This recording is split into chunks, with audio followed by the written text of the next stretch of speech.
Everybody, welcome to the first edition of Pardon the Interruption, focusing on Colby-Sawyer Athletics. I'm Fink. I'm here with... I'm Colin. Staff. Brady. Eli. So pretty much today we're just going to talk about Colby-Sawyer sports and all of them, because there's so many teams here on campus. We're going to have a couple special guests. Not really sure who those are right now at this moment, but you're going to see soon on the video. We got Calhoun on the ones and twos. He's going to be editing this beauty, doing all that. But what's going on, boys? How's it doing? How's it going? What's going on with you? Well, it's going pretty well, Fink. Just got out of practice. Excited for the last run of the season here. Looking forward to playoffs. Yeah, and how classes going? You liking your professors? Classes are going great. Professors are great. I love the small atmosphere, getting to know all the teachers, the athletes. It's a good time. And BY, how's MLB The Show treating you? Not so great last night, but it's back to the ground. Frank, what about you? How's your year going? It's your senior year. Last year of baseball, last year of school. I mean, what are you thinking here? I mean, honestly, not much. Years ripping by. Just honestly ready to get out of here. Baseball's good. Hoping we can finish up. Have a nice little round in the GNAC playoff. Lacrosse. Hope you can do the same. We'll talk about you guys in a little bit. But so what about you, Snyder? For freshman year, I mean, we've kind of taken you in as our own. I mean, we have to. I guess you're our teammate. But what are you thinking? How are you enjoying Colby-Sawyer? Kind of walk us through that. It's great. I mean, small campus. I like it. Everyone knows each other. Everyone gets along for the most part. Teachers are all good. Love the team. Great first year of baseball. Ready to end it with a lot of games in a couple of days, and then get into playoffs. Yeah, really looking forward to getting after it this last couple of weeks. And our schedule is pretty packed, and really just taking advantage of our opportunities. Yeah, really just taking it day by day. Can't get too caught up with what's to come. Just got to take it day by day. But Can't be a carrot. Got to be a coffee bean. Yeah, can't be a carrot. Got to be a coffee bean. It adapts, adapt or die. Shout out, coach. But how about we kick this thing off where it all began this year in the fall? Let's talk about men's and women's soccer. Not men's and women's volleyball, just women's volleyball. I believe we got some equestrian talk, some tennis talk, some field hockey, track and field. The whole 9 yards. So let's just get into it. Starting with women's volleyball. Colin? So for women's volleyball, they had an impressive year, going 21-12, 8-8 in conference. They were 15-1 at home. I think we can all attest. I think we've been to a couple volleyball games. I think it was pretty rowdy in there. No, the Danny Kathleen Hogan Center. I was on I'd commentated a lot of the volleyball games, and I mean that place was ripping. Every single night they had a home game. The playing game they hosted, it was ripping. I mean, those are fun games to commentate. Good crowd, good student section, and they were great on the home floor. 15-1. What more can you ask for? Especially towards the end there. Yeah, attending those games, that was just a fun time. I mean, you can't ask for much more in an atmosphere. Led by a pretty experienced team, though. Yeah, right? A lot of seniors, a lot of people have been there, done that, and put up a good year to end their final time as a volleyball player. Yeah, not only that, I mean, they had the experience, but they're also young, and they saw a lot of first-year step up, like Madison Sinatra. She played well for them. A transfer in Brenna Pillar, she played well for them. I mean, they had a good year, made the playoffs for the first time, and I don't know, when was the last time they made the playoffs? Probably should have that written down, but I mean, once we get that from the production truck, we'll send that out there. All I know is they made it this year, and they made a hell of a run, losing to number one LaSalle 3-0, but what can you do there? They played very well all year. Yeah, I mean, I had a great time watching the volleyball team this fall, so where does that bring us next, Steph? We're going to be looking at men's soccer now. Men's soccer? All right, let's take a peep. Men's soccer, they had a weird season. Going 4-8-2 in conference play, but that doesn't really tell the whole story. Led by sophomores Kaden Lewis and Justin DiMaria with 14 and 11 points each of themselves. But if you go and look down at their schedule, and they're playing Johnson and Wales, losing 1-0 at home, absolute barn burner. Losing to Albertus also by one score. I mean, those are one touch, one goals that kick off the post, game away. The record doesn't show how good of a season they actually had. Yeah, and I mean, that's another team you want to talk about, the youth and kind of inexperience. I mean, I feel like inexperience is the wrong word, but it's the only word I can think of. But how many freshmen did they start with? No, exactly. A lot of freshmen and sophomores. I mean, their leading goal scorer was a defender, I think, growing up, and made him into a striker, and he led them with 7 goals. That's number 9, Kaden Lewis. Hell of a year from him. Behind him was Judson DiMaria. I mean, I feel like he makes everything go for that team in my eyes. He's everywhere. Same with Josh Warner. I mean, That guy's head must have been so sore after the season. A lot of natural born leaders on this squad. I mean, attending those games too, you could hear the passion from those guys. Right. They all wanted to be there. They all wanted to win. They kept a lot of those games close. Yeah, and then at the end of the year, they added a new coach, an assistant coach, Jordan Barrett. So he's going to be alongside Coach Zach Grady in the fall. So we'll be excited to see how his addition to the staff goes. But that's going to lead us into our next team, and that's field hockey. They had a pretty solid year, as they do every year. 9-3 in conference, 12-7 overall. Started the year with a huge win over Fitchburg, 4-0. Or 4-0, excuse me. Made it all the way to the first round of the playoffs, where they did get upset in the 5 versus 4 matchup, 2-1 down on the turf field, which will have lights in the future, I'm hearing. Mm-hmm. I believe that got voted on in the town, but Thanksgiving Day. yeah, honestly, Giving Day is coming up, so make sure you Colby-Sawyer donate. Athletics, please. The link But- will be in the podcast. Some individual performance from our women. Brooke Farquhar just jumps off the stat page. I mean, 46 points, 16 goals, 14 assists. I mean, I don't know what more you could ask for out of Brooke. And As a then, freshman, too? yeah, especially as a freshman. I It's mean, a pretty there's heavy, experienced team as well. A lot of seniors, a lot of juniors. yeah, A big freshman and sophomore class as well. They have a lot of depth moving forward. yeah, always a And they'll be consistent successful. program here on Baltimore campus. has got to be the front runner for all the Sharkey awards.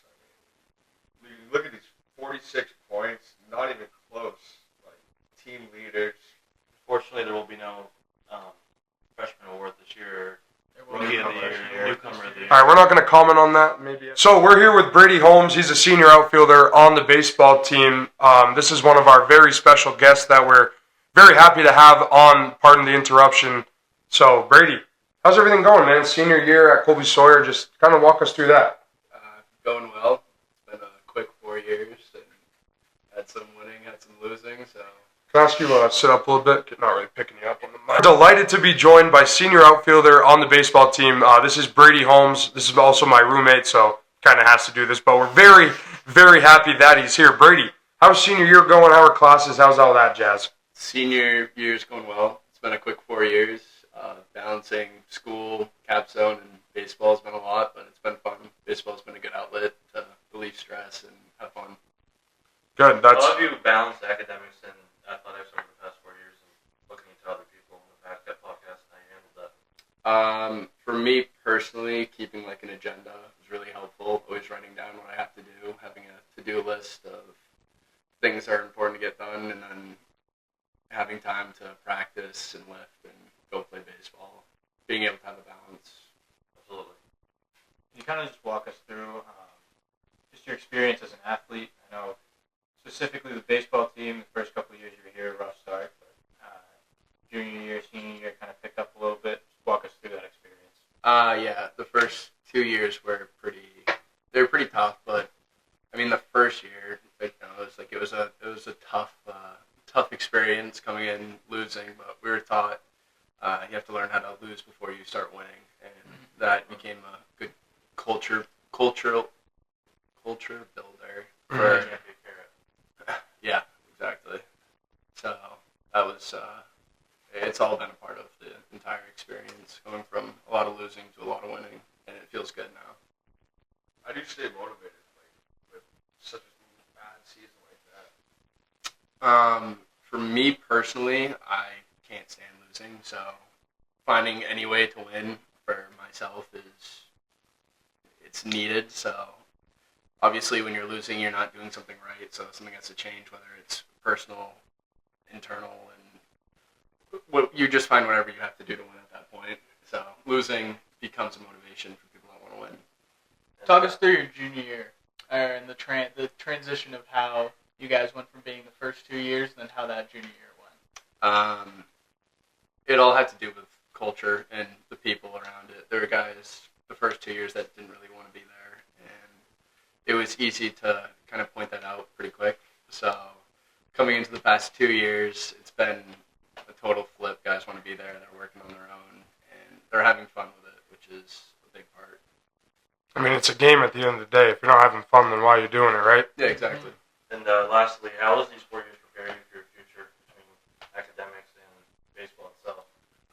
Baseball itself has been a very helpful way for me to. I'm in the business program, so being able to build yourself physically, and baseball's such a emotionally driven game that you have to always stay positive no matter how bad you're playing. For me personally, I struggled the first 3 years pretty badly, and I was able to keep working, keep going, so that helped me with my future and making decisions and just staying positive. And now joining us to talk about men's and women's basketball is first year on the men's team, Elijah Thomas. Elijah, how are things? Things are excellent, man. Things are well. How are you?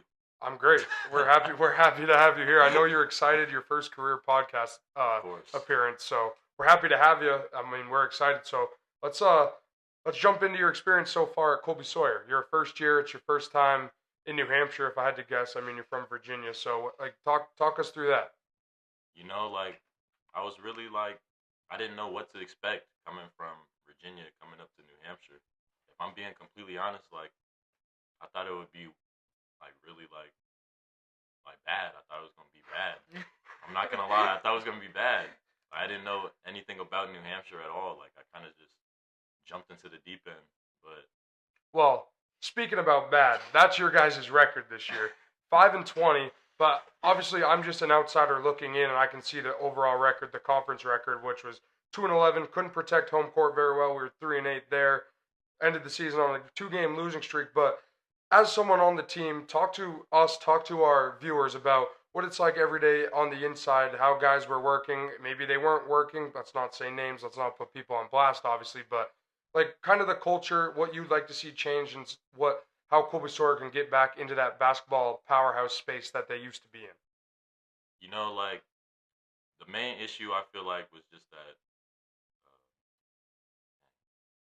once like we started losing, like those losses compounded, and really we needed to work on like our identity as a team, like who we were, like what type of team we wanted to be. And I feel like we had issues with that because a lot of the time we didn't know, like nothing was set in stone, like with who was like playing or like our lineups or anything. And like you'd see like a freshman would be playing a lot this game, and then like the next game he wouldn't play for like 3 games or something like that, or like he'd start randomly. And it was just a lot of stuff like that went on. And also like the practices, like a lot of them, some of them were like competitive, but a lot of the time, like once we started losing and we got down on ourselves, like people started being down, like and not wanting to play to the as hard as they could.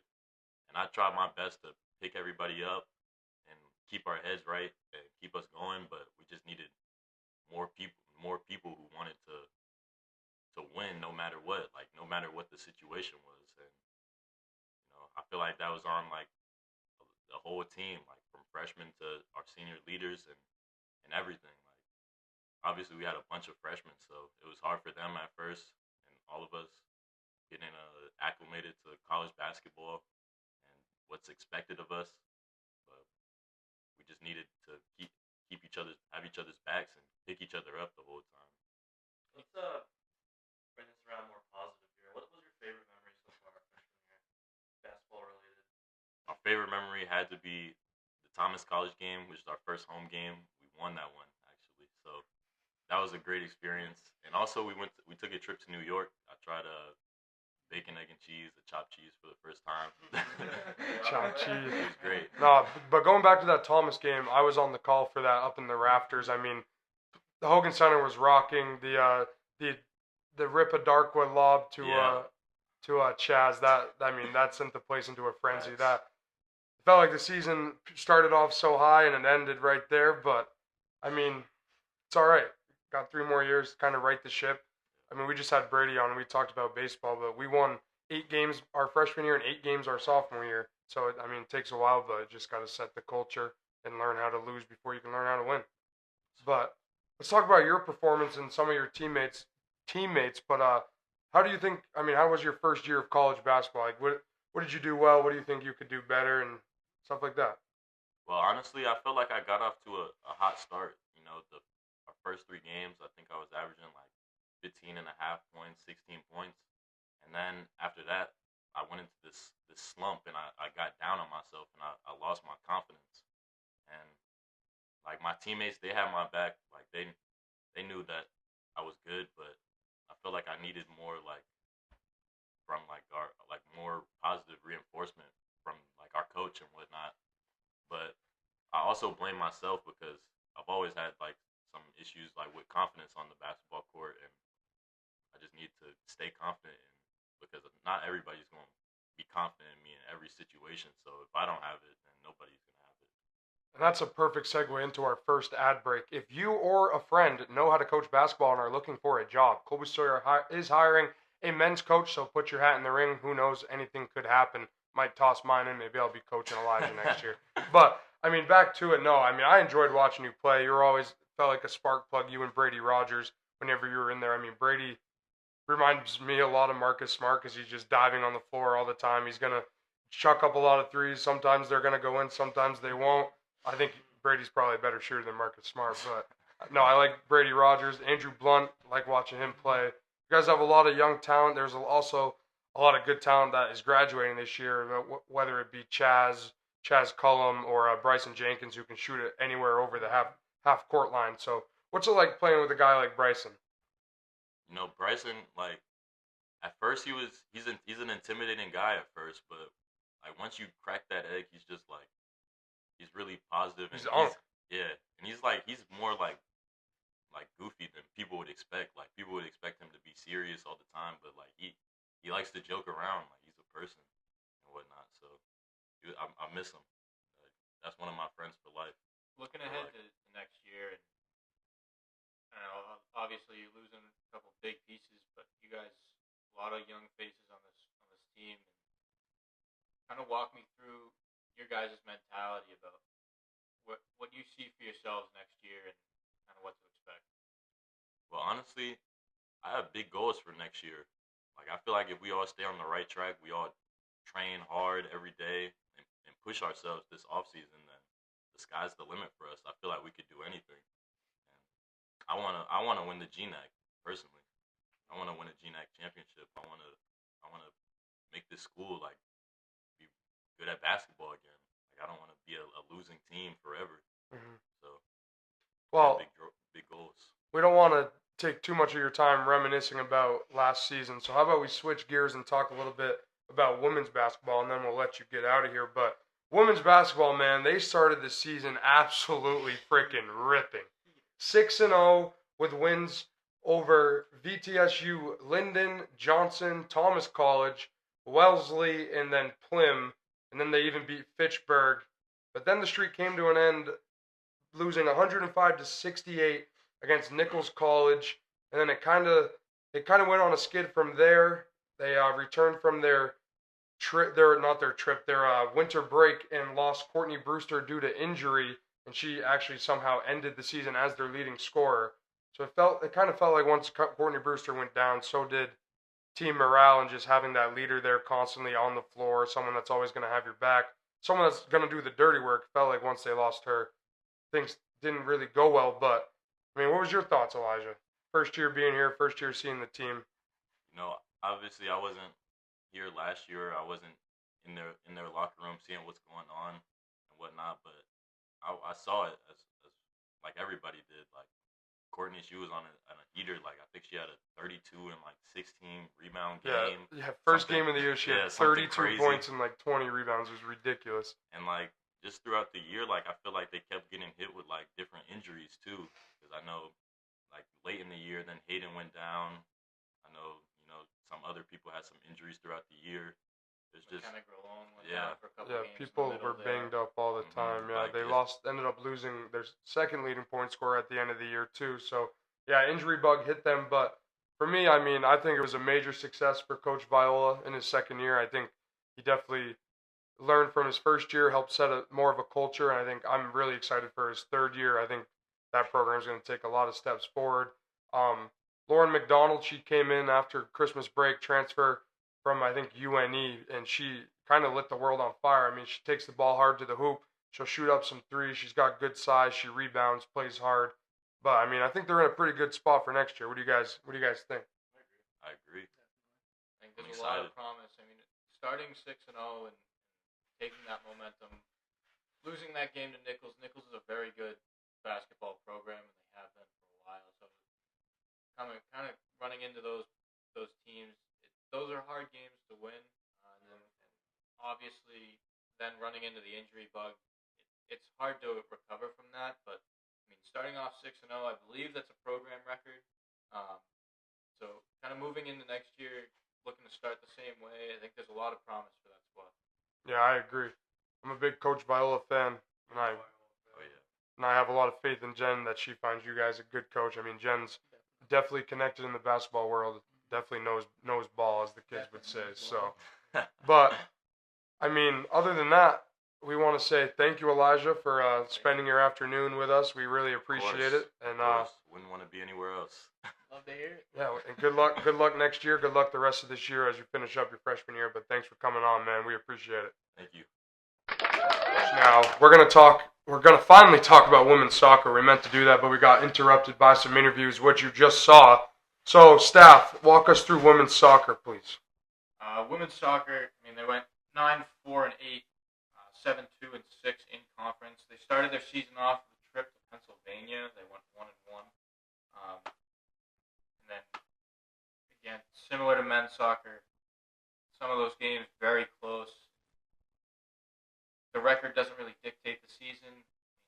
We saw it a bunch last year where later in the season, seniors kind of took over and kind of led the team towards the end, but kind of slowed down this year. Yeah, I felt like the games that they won last year, that like the close games turned into wins for them last year, but this year they couldn't get that final goal, and it just felt like they tied every single close game. And I think that was ultimately their downfall because they didn't really, as a group, learn to win those close games. So you get into a playoff environment. If you're in a close game, you're not going to win it. I think we can all agree on that. If you don't do something repeatedly in a season, you can't expect it to just miraculously happen. But I mean, some individual awards. Obviously, Bridget O'Connell, she scores all the time for that team. I think she's the points leader, goals leader, everything leader for women's soccer and program history. She was NEWISA All New England second team. She was All Region second team.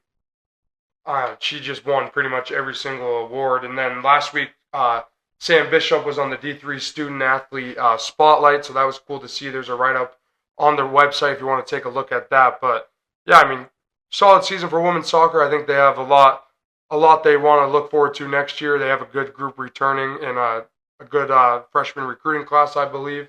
So, yeah. Any final thoughts on women's soccer, Eli? Going into watching some of those games and being there for them, especially towards the end, the whole team was aware that pretty sure they tied a Division III record for ties in a season. They were one tie away from setting a record in ties. So, I mean, realistically, you need wins to advance yourself and advance the program. They're right there. They're on the cusp. It's just going to take a little bit more for them to get over that hump. That's what ultimately killed them against LaSalle in the playoffs. They double overtime, PKs, ended up losing in PKs. You cut down some of those ties, and you're looking at top of the GNAC. Yeah, for sure. I mean, got to find a way to put the ball in the back of the net when it matters because, yeah, I mean, 6 ties isn't going to help you. That's not many points in the standings. Got to win some of those games, like you said, Brady. That puts them right at the top of the GNAC. But kind of shifting slopes a little bit into men's and women's alpine skiing. I mean, pretty successful year overall. I think if you ask anybody on the men's or women's side, I mean, Jackson Musial, he felt like his name was jumping off every report or every story you read about skiing this winter. I mean, he shined while they competed at Middlebury. He's just the man. I mean, yeah. It's a pretty older group as well. A lot of experienced skiers, a few grad students, and they've been there before. They know what they're doing. Kind of helping out the younger people. I don't know about their recruiting, but they'll be good next year, and they'll be consistent throughout the years for sure. Yeah, I mean, they started the year off at Bates College on January 11th. Then they went up to St. Lawrence. They skied over at St. Michael's, and then came on down to Dartmouth. And I think that's where they ended their season. But I know during spring break, they took a trip out to Minnesota, got some skiing in out there. That must have been a very fun van ride. A lot of path. 27 hours in the van too. Yeah, that must have been a lot of fun. Yeah. I know they take an annual trip out to Colorado for Thanksgiving and do some training out there too. So a lot of promise for this program. Oh yeah, a lot of promise. Where do you guys want to go next? I mean, we can go to tennis, we can go to track and field. We could talk all day about women's tennis. Oh man, I mean, Let's let's go. go a winning women's. team for this Yeah, school. I mean, holy moly, you what a see trophies powerhouse. Or flags or medals, or you'll see a tennis ball in Hogan for sure, and Yeah, it's got it's- their name on it. Yeah, I mean, women's tennis, man, absolute powerhouse. Moving over to a different conference this year, if I'm correct, right? They are going to the CCC. Doesn't matter CNE? CNE, yeah. CNE. Doesn't matter what conference they're in, they're going to continue to dominate. Definitely. Yeah, I mean, they went 10-6 overall, 4-0 in conference. They won the conference again. I mean, they do it. They just do it all, man. They really do. What do you think next year with the whole conference switch? Do you expect to see the same? Do you expect to see a learning curve right in there with the new teams? What do you think? I mean, for me, I feel like you got to say it might be a down year, but looking at Colby-Sawyer women's tennis, man, it's a powerhouse. I think they're going to hit the ground running. I think people aren't going to take them. People are going to take them a little bit lightly, and I don't think you should if you're watching this and you're in the CNE and you're going to see Colby-Sawyer women's tennis next year.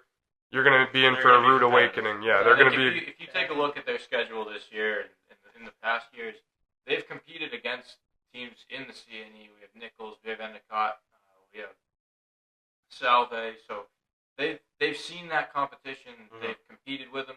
They've beat them. So I don't know if a down year is the right way to look at it, but they'll definitely be in the mix for sure. No, yeah, they will be, and took a spring break trip in Florida. They went to Orlando, where they played William Smith College, University of Wisconsin Lacrosse, Trinity College, Western Connecticut State, and then Hamlin University. So yeah, I mean, you can't call it solid. Another great season for women's tennis, capped off by another GNAC championship, just adding to Coach Barry Schoonmaker's legacy here. Absolutely. Men's tennis? Men's tennis, Snyder, you hit the ball right on the racket, bud. Men's tennis. So if we take a look at their record, That's a good 8-7, With games to go. with games to go. I mean, obviously, tennis is a unique sport for us where we're competing both in the fall and the spring. Mhm. They also went down to Florida, played Hobart, St. Lawrence, Trinity as well. Very competitive. I mean, 8-7 is right where you want to be. Mm-hmm. Definitely. Big win over Western New England the other day, 7-0. I think that'll give them a good push for Endicott On Monday. on Monday. They got a senior day too, the WNE win, which is always good to cap off. Always good. Good celebration for your seniors. For sure. Oh yeah, always want to end on a high note. I know we got baseball senior day on Saturday. Excited for that. Mhm. So shifting gears again. I mean, we've just been jumping all over the place on this thing, but let's talk about women's lacrosse. They're playing right now. I believe staff's watching back there. I think they're up 5-1 against Elms. That'll give them their 5th conference win on the year. But I mean, there's talent up and down the page on that team. So how about we talk a little bit about that? Staff here, you want to do that? Yeah, I mean, they're 7-5 overall, 4-4 in conference. Started off strong, 14-4 win over Clark, and then again 16-11 over Fitchburg. Went down to Mitchell, 125-1, and then Simmons 12-6 before they went down to Florida. Lost a close one last week to Norwich. They're right in it, right where they want to be. I mean, they have a ton of contributors. It's really going to come down to these last few games and really see how they can persevere through some toughness. Shout out Hannah Himes, breaking school record for most caused turnovers with, I believe, 150. Is that correct, staff? Just wanted to throw that in there. And as for more stats too, Chargers are led by 2 seniors, Soph Guthau and Heather Hansen. I mean, they're lighting up the stat sheet. And I know Heather's chasing more records than we can count on our fingers now. But and then another stat leader is Rosemond Layson, a sophomore. She really lit it up as a first year for the Chargers. The Chargers have the talent. They need to put it all together and hopefully bring a ring back to New London here. Yeah, we would talk about men's lacrosse, but we can't time travel, so we're gonna leave that to next year's edition Oh, hold on. That was a good picture. Go back. Last but not least, it's our sport, baseball. We had Brady Holmes on talk about a little bit of his experience and his Colby-Sawyer experience. But, I mean, fellas, we're coming down to it. Big week coming up. A lot of conference games. And then next week we finish up before the playoffs. But, I mean, what do we got to do? Yeah, I mean, coming off hot season last year, program record 25 wins. We kind of beefed up our schedule a little bit and made it a little bit more challenging for ourselves. We're sitting 9-17 right now, which it doesn't sound great. I will be honest. It does not sound. It doesn't great. look great either. But that doesn't Conference matter. is all that Conference matters. is all that matters. As long as you get in the tournament, Yeah, anything can happen. Get in the dance.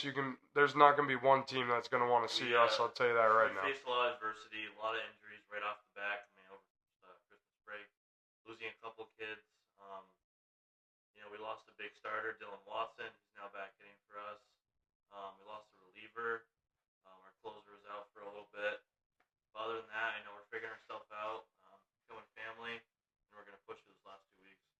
Yeah, we're coming into a big week this week. We got Dean on Monday, Anna Maria Tuesday, 2 non-conference games on Wednesday, followed by another 2 non-conference games on Friday, and then right back into it. Conference games, doubleheader on Saturday. That'll be our senior day, followed by 2 more against Norwich the next Monday. So it's a lot of baseball in a short amount of time, and we're really hoping to make the most of these last couple weeks. Yeah, I mean, I'm excited. Going to make another run in the tourney.